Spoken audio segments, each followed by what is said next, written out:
السلام عليكم، ازيكم عاملين ايه؟ رجعت لكم تاني فيديو جديد. في الفيديو ده هتكلم فيه عن رحلتي من مصر لتركيا دراسه، وعامل الفيديو ده مخصوص لطلاب الثانويه اللي بيمتحنوا دلوقتي. ادعو لهم بكل التوفيق والنجاح، ربنا يكرم كل طالب بالمجموع اللي بيتمناه وبالكليه اللي بيحلم بيها. وعامل الفيديو ده مخصوص برضو عشان احكي لكم قصه طالب كان في الثانويه الازهريه، وكان قاسم سنه ثالثه ثانوي على سنتين، وفي النهايه جاب مجموع 75% ما يدخلهوش الكليه اللي بيحلم بيها في مصر، فاضطر ان هو ياخد خطوه الغربه والسفر للدراسه بره مصر. هتكلم في الفيديو ده برضو عن المراحل والخطوات اللي انا مشيت فيها كلها للدراسه في تركيا لحد المرحله اللي انا فيها دي دلوقتي. ما تنسوش الاشتراك في القناه وتفعيل زر الجرس، وحطوا لايك للفيديو لو اعجبكم، واكتبوا لي في التعليقات كل الافكار اللي انتوا عايزين تشوفوها وكل الحاجات اللي انتوا عايزين تعرفوها عن تركيا في الفيديوهات الجايه، وانا هعمل لكم كل حاجه انتوا هتكتبوها لي في التعليقات ان شاء الله. طيب ليه اخترت تركيا دراسه؟ ليه ما كانش مثلا روسيا؟ ليه ما كانش مثلا ان انا اكمل في مصر؟ ليه ما كانش اتحاد اوروبي؟ ليه ما كانتش الحاجات دي كلها؟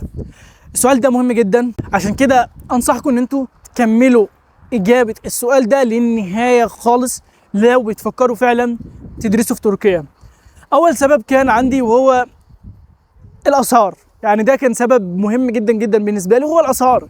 لان كان في روسيا لما كلمت ناس في روسيا وكده فكانوا بيدفعوا بالدولار، انما هنا في تركيا الناس بتدفع بالليره، فمقارنه بالجنيه المصري فكان السعر رخيص جدا، مقارنه بالخاص برضو او الجامعات الاهليه في مصر ارخص بكتير جدا. فقلت لا، يعني مش هينفع ان انا اخش خاص اصلا عشان اسعاره غاليه. فبالتالي انسب حاجه بالنسبه للاسعار هي كانت تركيا، لان كانت الاسعار رمزيه جدا جدا، كانت كلها بالليره التركيه، فكانت الاسعار رخيصه. والجامعات يعني التخصص الهندسه اللي انا فيه ده دلوقتي مثلا على سبيل المثال بدفع له 12000 ليره تركيه. 12000 ليره تركيه يعني بنتكلم في حدود 18000 جنيه مصري في السنه كامله بدفعهم على قسطين. عندنا في مصر ما اعتقدش ان في جامعه خاصه ولا جامعه اهليه بتدفع فيها في الهندسه 18000 جنيه مصري. برضو كان قرب تركيا من مصر، ان تركيا قريبه من مصر بمسافه ساعتين فقط بالطياره، واسعار تذاكر الطيران برضو رخيصه جدا، فبالتالي ان انا اقدر اسافر واروح لاهلي في السنه مثلا اكتر من مره، فده كان متاح بنسبه كبيره جدا. فعشان كده ده كان برضو حاجه مهمه. اهم سبب عندي وكان هو إراسموس. إراسموس وهو برنامج التبادل الطلابي في تركيا. برنامج إراسموس هنا في تركيا هو برنامج بيتيح للطالب المقيم وبيدرس هنا في الجامعات الحكومية التركية بأن هو بعد ما يجتاز امتحان اللغة الإنجليزية يكمل دراسة لمدة ترم أو سنة كاملة في أحد الدول الأوروبية.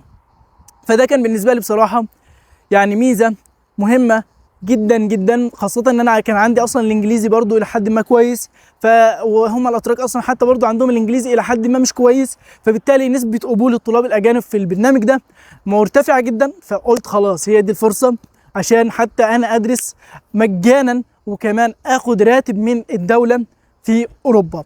فلسه انا ما قدمتش على البرنامج ده، لكن لو قدمت واتقبلت برضو هعمل لكم فيديو مخصوص ومهم جدا عن البرنامج ده والتقديم بتاعه ماشي ازاي والاجراءات والرحله بتاعته كلها هنعيشها مع بعض ان شاء الله. عشان كده ما تنسوش الاشتراك في القناه، هنعيش حاجات حلوه جدا ان شاء الله باذن الله على القناه بتاعتنا. برضو من المميزات المهمه جدا وهي الشغل اثناء الدراسه للطالب هنا في تركيا. يعني لو انت مثلا في مدينه كبيره، مثلا في مدينه سياحيه فيها حركه فيها شغل، فبالتالي انت ممكن تشتغل على فكره برضو طيب عادي، ما فيش اي مشكله خالص بجانب الدراسه بتاعتك.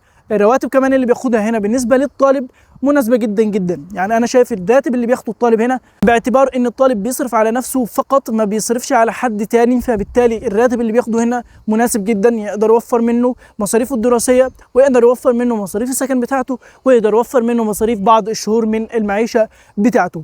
فالشغل هنا بالنسبه للطالب سواء في الاجازات او سواء في اثناء الدراسه مناسب جدا جدا. فدي كانت برضو حاجة من المميزات المهمة بالنسبة لي. ومن المميزات برضو كان وهو الدين هنا في تركيا. أي نعم تركيا مثلا مش هي يعني الخارقة في الدين مثلا وفيها الوعظ وكده، لكن فيها الأذان مثلا في كل حتة، فيها جوامع كتير جدا جدا، فيها وعاظ، فيها ناس رجال دين كتير جدا، ففيها موضوع الدين له أهمية كبيرة جدا برضو هنا في تركيا. فموضوع الدين ده برضو كان سبب من الأسباب مهم جدا. برضو رخص تركيا نفسها، ان المعيشه هنا في تركيا برضو الى حد ما رخيصه مش غاليه، فبالتالي ده كان سبب برضو مهم جدا بالنسبه لي. برضو كان من الاسباب وهو سهوله القبول هنا في الجامعات الحكوميه التركيه، لان كان صعب جدا ان انا اتقبل بالمجموع بتاعي في جامعه حكوميه في مصر هندسه، فبالتالي ليا فرصه تانية ان اتيبل هنا في تركيا. برضو من المميزات وهي الخدمات اللي بتقدم للطالب، زي كارت المتاحف، زي كارت المواصلات بتاع الطالب، زي مثلا اللي هو الجنشليك مركز هنا والفعاليات بتاعته اللي هو مركز الشباب والرياضه، والفعاليات بتاعته ان انت مثلا في اي بلديه ممكن تروح مركز الشباب والرياضه، تروح مثلا حمامات السباحه، تروح الملاعب الرياضيه تدخلها مجانا. ففي مسابقات ممكن تنضم فيها لو انت مثلا بتعرف تلعب كوره كويس، لو انت مثلا عندك هوايات كويسه، بتعرف تعوم، بتعرف يعني عندك اي حاجه مثلا، ممكن تنضم لمسابقات هنا وتاخد منها جوائز ماديه كويسه جدا. فدي برضو ميزه مهمه وكويسه جدا جدا هنا للدراسه في تركيا. عندك مثلا من المميزات برضو بتاعت تركيا وهي الطبيعه بتاعت تركيا نفسها. فالطبيعه بتاعت تركيا برضو طبيعه جميله، الجو نظيف والجو حلو. فبرضو دي كانت من المميزات بتاعت الدراسه في تركيا، عشان كده اخترت تركيا. وده كان الفيديو بتاع النهارده. اتمنى رحلتي من مصر للدراسه في تركيا والفيديو بتاع النهارده اعجبكم. ما تنسوش الاشتراك في القناه، حاولوا توصلونا 1000 مشترك بسرعه. ما تنسوش تفعيل زر الجرس وحطوا لايك للفيديو لو عجبكم، وكمان اكتبوا لي في التعليقات كل الاراء والافكار بتاعتكم وانا احاول اعملها وانفذها ان شاء الله. واشوفكم في فيديو جديد، والسلام عليكم ورحمه الله وبركاته.